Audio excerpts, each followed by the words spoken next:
অসম লোকসেৱা আয়োগে আজি যি না ভূত না শ্ৰুত আজব কাণ্ড সংঘটিত কৰিছে তাক গৰিহণা দিছো আৰু ইয়াক কোনো কাৰণতে গ্ৰহণযোগ্য নহয়।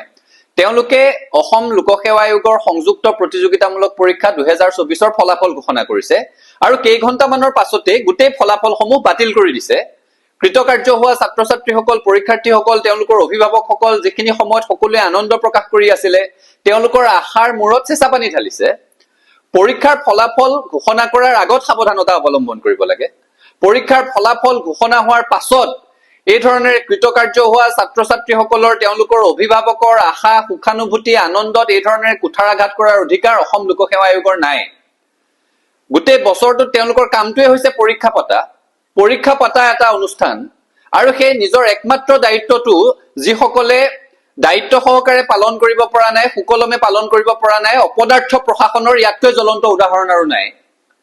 আজি এতিয়া যিসকলে কৃতকাৰ্য হৈছিল তেওঁলোকক অনিশ্চয়তাৰ মাজলৈ ঠেলি দিলে, যিসকলে কৃতকাৰ্য হোৱা নাছিল তেওঁলোকে ইতিমধ্যে সেই দুখটো পালেই।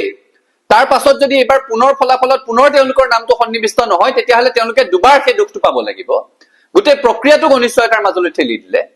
মাত্ৰ এখন জাননী জাৰি কৰি দিছে যে অনিচ্ছাকৃত ভুলৰ বাবে এই ঘটনাটো সংঘটিত হৈছে আৰু এতিয়া গোটেই ছাত্ৰ ছাত্ৰীসকল, পৰীক্ষাৰ্থীসকল অনিশ্চয়তাৰ মাজত গুচি গল যে এই ফলাফল নতুনকৈ হওঁতে তাত নতুন ছাত্ৰ ছাত্ৰীৰ নাম সোমাব নে এইসকলেই থাকিব, পদবীৰ ৰদবদল হব, কি ঘটনা হব তাৰ কোনো ব্যাখ্যা নোহোৱাকৈ এই ধৰণেৰে ছাত্ৰ ছাত্ৰীসকলক অনিশ্চয়তাৰ মুখত, হতাশাৰ মুখত ঠেলি দিয়াৰ অধিকাৰ অসম লোকসেৱা আয়োগৰ নাই।